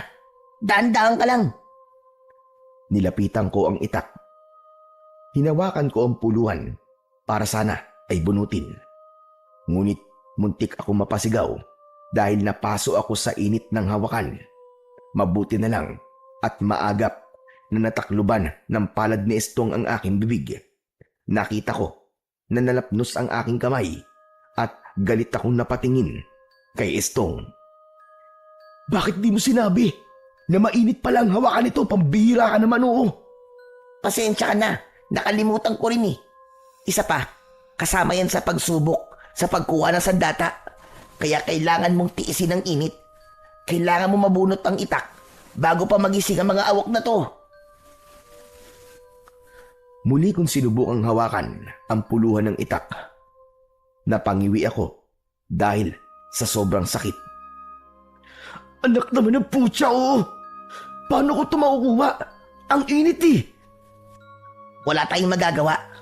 Kasama yan sa pagsubok. Tiisin mo ang sakit at ang init hanggang sa makaya mo na siyang bunutin. Nagpapabunot lang daw ang itak na yan sa taong karapat-dapat na magmay-ari sa kanya. Sige, kaya mo yan. Muli kong hinawakan ang makapangyarihang itak. Tiniis ko ang sakit kahit ramdam na ramdam ko ang init nun. Sinikap kong hilahin yun. Umusok ang aking kamay. Subalit hindi ko yun pinansin. Ubod lakas kong hinugot ang itak at nabunot ko yun. At dahil sa ginawa ko, yumanig ang buong paligid ng yungib. Kaya't nagising ang mga aswang. Naalarma kami ni Estong at napasiksik sa pader na bato. Yari na! Nagising ang mga aswang, Waldo! Ngayon ko masusubukan ang kapangyarihan ng itak na to. Napuno ng pag-angil ang loob ng yungib. Hindi kami makalis dahil nakaharang sila sa lagusan. Pinalibutan kami ng mga aswang. Lahat sila ay nakatingin ng masama sa amin. Nagbabaga ang mga mata. Mas lalong bumangis ang kanilang anyo. Natangkasan ang susugod sa amin. Maagap ko namang iwinasiwas ang itak para hindi sila makalapit. Estong, gawin mo na! Isaboy mo na rin sa kanila ang asin! Bilisan mo! Ginawa ni Estong ang plano. Isinaboy niya ang asin sa mga aswang. Pagkatapos nun, sinindihan niya ang bunot ng nyog. Kumalat ang usok sa loob ng kuweba. Sinabayan ko yun ng pag-atake sa kanila gamit ang aking makapangyarihang itak. Tinaga ko sa leeg ang unang sumugod sa amin. Nakita ko ang epekto ng talim sa katawan nila. Merong lumabas na usok mula sa nakabukas na sugat ng aswang. Bumagsak siya sa sahig ng kuweba. Nagkikikisay ang katawan. Bumubula ang bibig na parabang nalalason at lumuwa ang kanyang mga mata hanggang sa tuluyang lumiyab ang kanyang katawan. Hindi ako makapaniwala sa malakas na kapangyarihan ng itak. Kaya naman, sumugod ako sa mga natitira pang mga aswang at bawat wasiwas ko ng talim sa ere ay tinatamaan ko sila sa kanilang katawan at agad na nasusunog. Waldo, tara na! Malapit na maubos ang usok sa bunot ng nyog. Dahil sa sinabing yun ni Estong, mabilis kong inatake ang mga aswang na nakaharang sa daan palabas ng kuweba. Bawat tamaan ng aking taga, isa-isa silang bumabagsak sa sahig ng kuweba hanggang sa masunog. Ang iba naman ay napapaluhod dahil nanghihina sila sa nalalanghap nilang usok galing sa bunot ng nyog. Sinamantala namin ang pagkakataon para lumabas ng kuweba. Hindi ko napansin na merong nag-iisang aswang na humabol sa amin. Kaya bago ko pa mapugutan ng ulo ang aswang, tinamaan na ng kalmot sa dibdib si Estong. Dala ng labis kong galit, paulit-ulit kong tinaga sa leeg ang aswang na awok hanggang sa tuluyan nitong bumagsak sa lupa hanggang sa masunog. Saka ko naman nilapitan si Estong. Estong, may sugat ka! Ayos lang ako. Hindi naman malalim ang sugat ko eh. Anong hindi malalim? Delikado pa rin yan dahil sa laso ng awok. Mabuti na lang at pinadala sa akin ni Lolo Tahir ang langis na to. Gagamutin ka agad kita. Hubarin mo ang damit mo. Mabilis na nagubad ng damit si Estong at lumantad sa aking paningin ang 3 malalim na guwit mula sa kuko ng aswang na awok. Pero biglang napako ang aking atensyon sa suot na kwintas ni Estong. Meron yung palawit na tela na may pamilyar na itsura. Hindi ko lang matandaan kung saan ko yun nakita. Pagkatapos kong patakan ng langis ang sugat ni Estong, ay muli niyang isinuot ang kanyang damit. Pero hindi ako nakatiis na hindi magtanong tungkol sa kanyang kwintas. Anong uri ng kwintas ang suot mo, ha Estong? Naku, wala to. Hindi naman to agimat eh. Isa lang itong alaala mula sa namatay kong nanay. Pareho pala tayo. Mahilig magbigay ng pagpapahalaga sa mga bagay na iniiwan ng mga mahal natin sa buhay. Oo. Tsaka kapag suot ko to, pakiramdam ko, kasama ko rin si nanay. Biktima rin kasi siya ng aswang na awok. Inspirasyon ko ito para maging matapang at lumaban sa mga aswang. Kaya pala tinutulungan mo ko dahil gusto mo rin mabigyan ng hustisya ang nangyari sa iyong ina. Teka, ano nga palang gagawin natin sa kuweba? Kailangan natin sunugin ang lugar na to para walang maiwan na ebidensya. Sinunog namin ni Estong ang loob ng kuweba. Pagkatapos kong gamutin ang kanyang sugat, ay inalalayan ko siyang maglakad, papalayo, sa lugar na yon. Pagkalipas ng 1 oras, narating namin ang bahay ni Lolo Taher. Pagkatapos kong maipakita kina Tatay at Lolo Taher ang itak, nagplano kami sa gagawin naming paglusob sa kuta ng mga aswang para itakas ang mga bihag. Nagkaroon din kami ng konting pagsasanay sa paggamit ng aming sandata. Nagpalipas kami ng ilang araw sa bahay ni Lolo Taher. Gumawa naman ng patibong si Tatay sa palibot ng bahay ng matanda. Kaya isang gabi, isinigawa na namin ang plano. Sanib puwersa kami ni Lolo Taher, Estong at Tatay sa paglusob sa kuta ng mga aswang. Maingat kaming nagtago sa likod ng mga puno habang pinagmamasdan ang kinaroroonan ng kulungan ng mga bihag. Bakit para yatang tahimik ang paligid, Tatay Taher?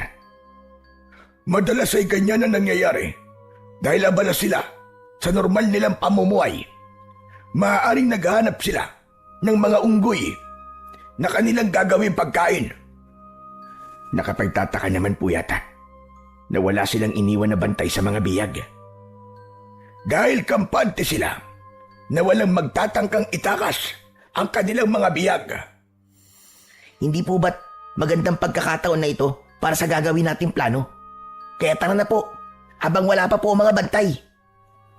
Sige, ako na ang mauuna sa pagpasok sa kuta. Lumabas ako sa aking pinagtataguan, pero hindi nagtagal. Sumunod na rin sa akin sina Tatay. Maingat ang aming hakbang habang nakayuko. Panay ang linga namin sa paligid. Inihanda ko ang aking itak at pinakawalan ang mga biyag. At habang isinasagawa namin yon, hindi namin napansin na unti-unti na palang lumilitaw mula sa likod ng mga puno ang mga bantay roon. Nagulat kami dahil napapalibutan na kami ng mga aswang na awok. Maya-maya pa ay dumating si Mang Badong. Nasa likod nito ang mga tanod. Nakangisi sila ng nakakaloko. Pambihira! Nahulog tayo sa patibong nila. Talagang inabangan nila tayo para mahuli tayo. Ano nang gagawin natin? Paano na ang mga biyag? Wala na tayong magagawa, anak. Wala na tayong madadaanan. Dahil sa naging reaksyon namin, humalakhak ng malakas ang aswang na si Mang Badong, saka ngumisi at nagpalitaw sa mahahaba nitong mga pangil. Akala niyo ba ay ganun ako katanga para pabayaang maitakas niyo ang mga biyag? Alam ko na gagawin niyo ito pagkatapos niyo kunin ang sandata sa loob ng kuweba. Nakarating sa akin ang ginawa niyo sa mga alagad ko, kaya hindi ko hahayaan na mabuhay pa kayo. Ngayon na nahulog na kayo sa aking bitag, hindi na kayo makakatakas. Ito na ang magiging katapusan ninyo! Hoy! Pangit na aswang! Huwag ka na magpanggap dahil kilala ka na namin, Mang Badong!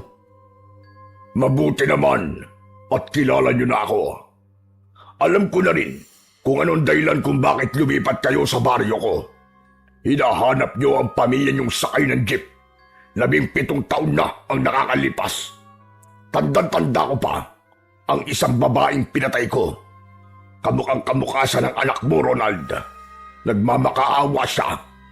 Nabuhayin ko ang anak niya at siya na lamang ang patayin ko.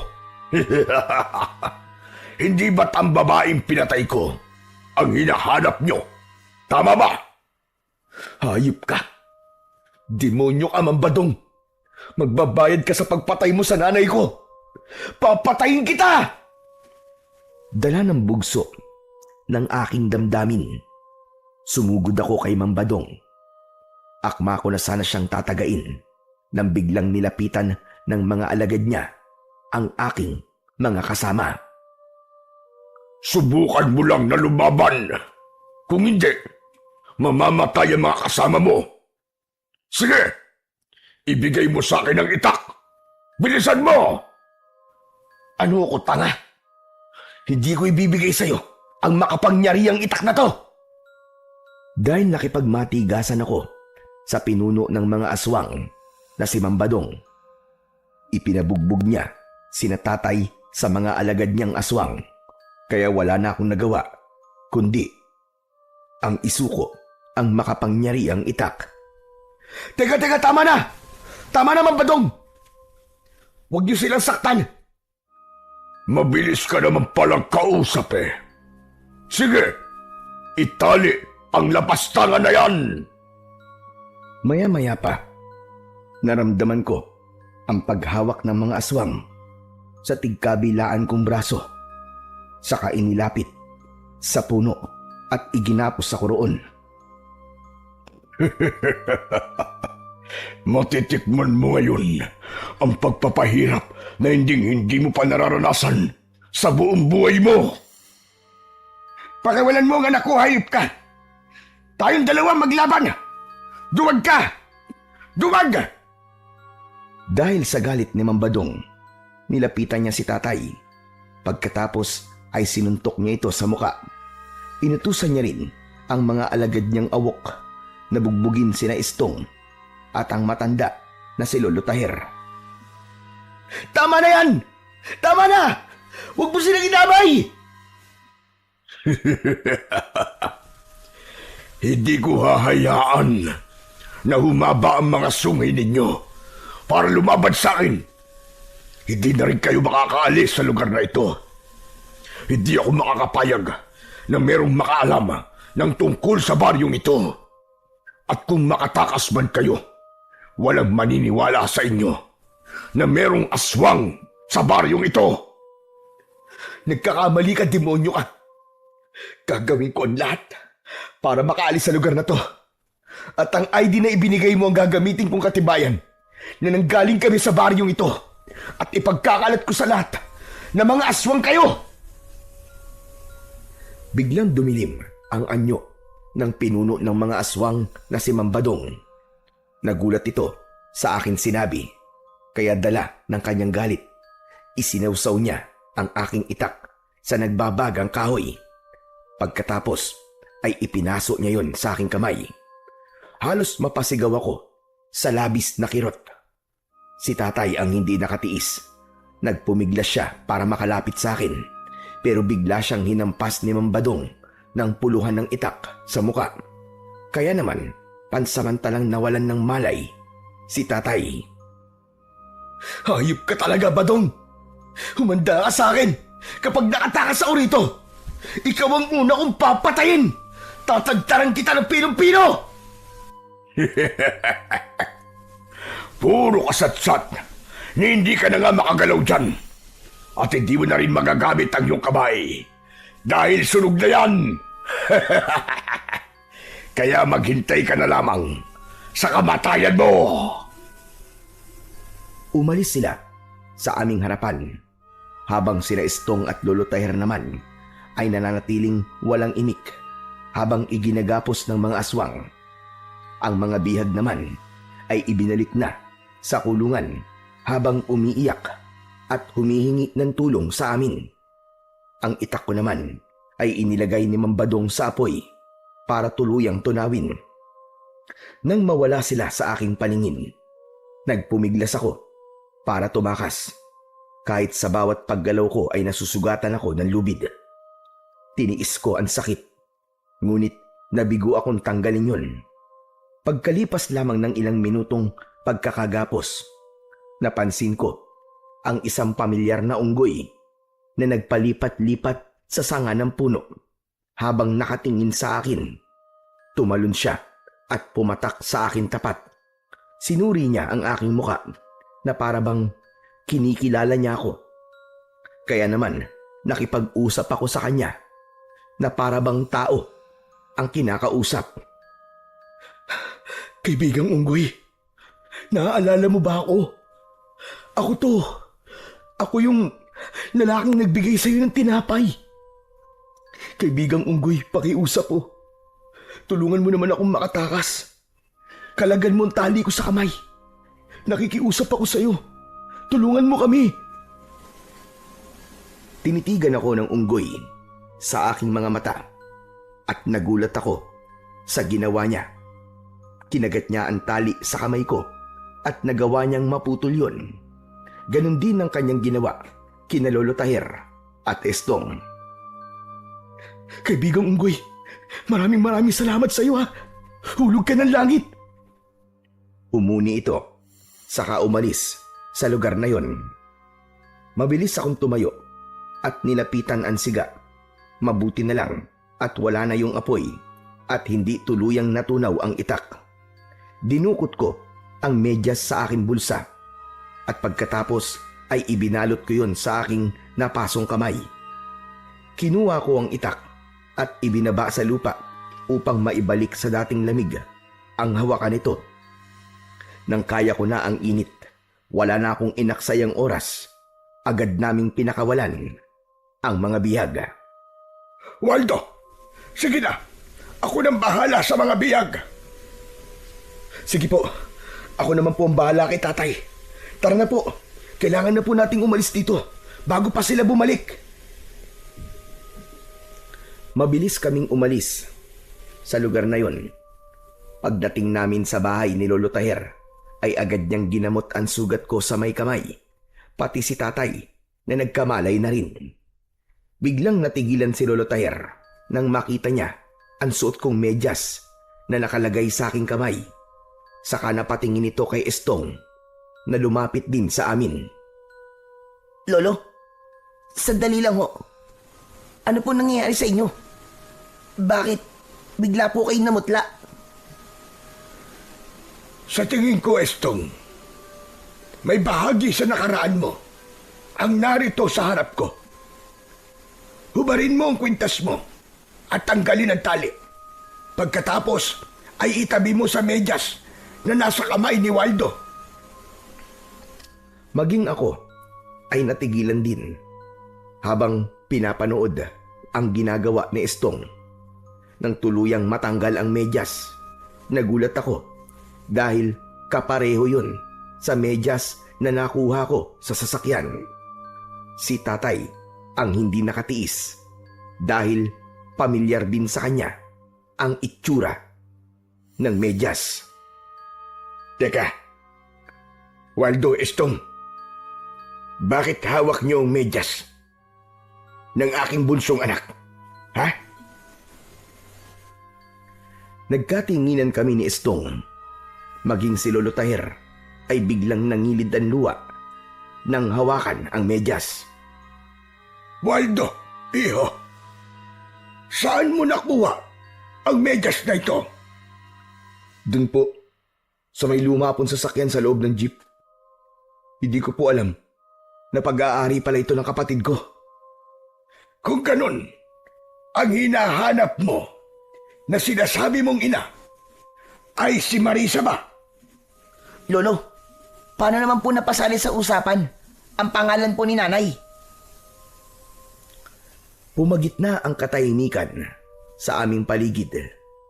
Nang sabihin yun ni Estong, ako ang agad na nakabawi sa pagkakabigla. Teka, ibig ba't sabihin? Si Estong ang nawawala akong kapatid. At ang sinasabi niyong Lolo Taher na anak niyong pinasnang ng mga awok ay ang aking ina na si Marisa. Oh, Waldo. Diyos ko, sobra namang magbiro ang tadhana. Paano nangyari ito? Na dito pa tayo, nagkita-kita. Ngunit ako ay nagpapasalamat sa pangyayaring ito. Hindi ko na napigilan ang aking sarili. Niyakap ko ng maigpit si Estong. Si tatay naman, napahagulgul ng iyak nang malaman niya ang nangyari sa aking ina. Pero habang nag-uusap kami, dumating ang mga aswang at pinalibutan nila ang aming buong bahay. Umingay ang mga lata na ikinabit ni tatay mula sa mga patibong. Saka na tayo magkumustahan. Kailangan na natin kumilos. Nandito na mga hayop na aswang.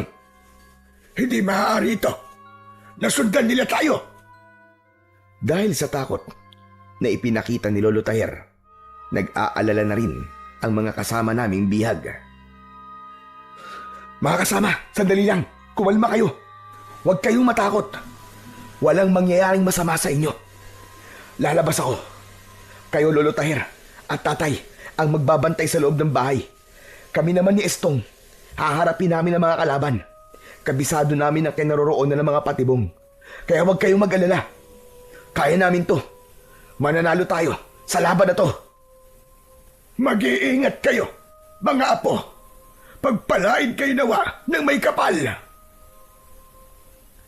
Agad kaming lumabas ng bahay ni Estong at hinarap ang mga kalabang aswang. Isang hanay na nakatayo sila sa labas ng bakuran ng matanda. Nang makita nila kami, ay kanya-kanya silang lapit sa amin. Pero dahil sa matutulis na kawayan na nakaabang sa kanila na inilagay namin doon, bago pa sila makapasok, ay nasaksak na sila ng mga patibong na nakalagay sa hinukay naming balon. Bawat tali na mapuputol nila, 2 aswang ang tinatamaan ng mga sibat. Hindi maaari! Sige mga alagad! Takihin sila! Wala kayong ititirang buhay! Bunso, mag-iingat ka. Huwag mong hayaan na mapatay ka nila. Isang tango ang itinugon sa akin ni Estong at sabay kaming sumugod. Umatake ako ng taga sa kanila, papalapit sa nakatayong pinuno nila. Lumundag ako ng mataas at tumalon din si Mambadong para salubungin ako sa ere. Tinamaan niya ako ng kalmot sa dibdib. Tinamaan ko rin naman siya ng taga sa balikat. Unti-unting umusok ang sugat niya, ngunit patuloy pa rin siyang lumaban sa akin. Sinuntok niya ako na agad ko namang naiwasan. Sa aking pagtayo, tinaga ko siya sa leeg at sinundan ko pa yun ng sipa sa kanyang dibdib. Kahit unti-unting nauhulog ang kanyang mga mata dahil sa epekto ng aking sandata, tuloy siya sa pagakbang at gumanti ng kagat sa akin. Naiharang ko ang talim sa kanyang bibig. Sabay hila ko, kaya naman nahiwa ko ang kanyang labi. Pagkatapos, tumalon ako ng mataas at itinara ko ang aking makapangyarihang itak sa kanyang ulo. Doon na nagsimula ang pagbula ng kanyang bibig. Hayop ka, demonyo ka. Sisingiling ka na ngayon sa kasamaan mo. At yan na rin ang magiging katapusan mo! Isang malakas na pagtaga sa kanyang leg ang aking ginawa. Nasunog ang kanyang katawan at kumalat ang kanyang abo sa lupa. Samantala si Estong naman ay nakikipagpambuno pa rin sa mga natitirang alagad ni Mambadong. Inatake ko sila ng taga sa leeg, pero nagulat kami ni Estong nang mula sa puno dumating ang napakaraming unggoy. Tinulungan nila kami. Inuhulog nila ang mga aswang sa balon na puno ng matutulis na kawayan. Lahat ng mga nahulog sa patibong ay pinagsasasaksak ko gamit ang aking makapangyarihang itak hanggang sa sila ay mamatay. Nang humupa ang kaguduan, lumapit sa akin ang unggoy. Sumampa siya sa aking balikat at niyakap niya ako ng maigpit. Naramdaman ko na para bang siya ay nagpapasalamat.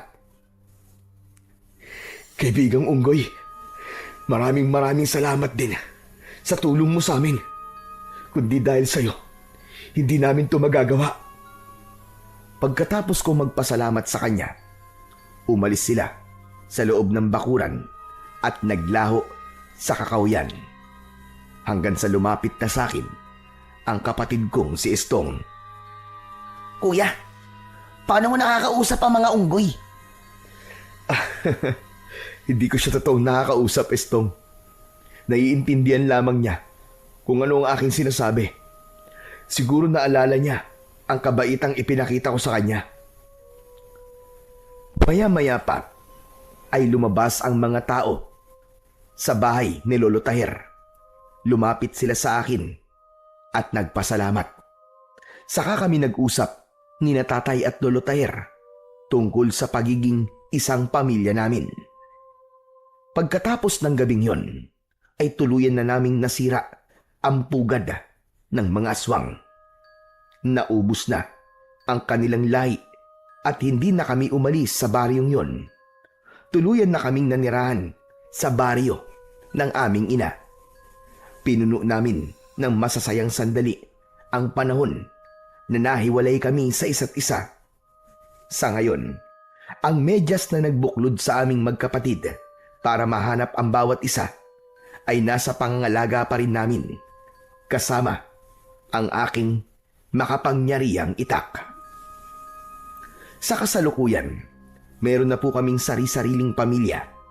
Masaya at tahimik na namumuhay sa baryo ng Santa Rosa na minsang sinakop ng mga aswang.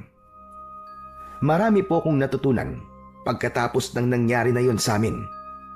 Una, ay ang bago ka lumipat sa ibang lugar, mabuting alamin muna kung ito ba ay ligtas na tirahan.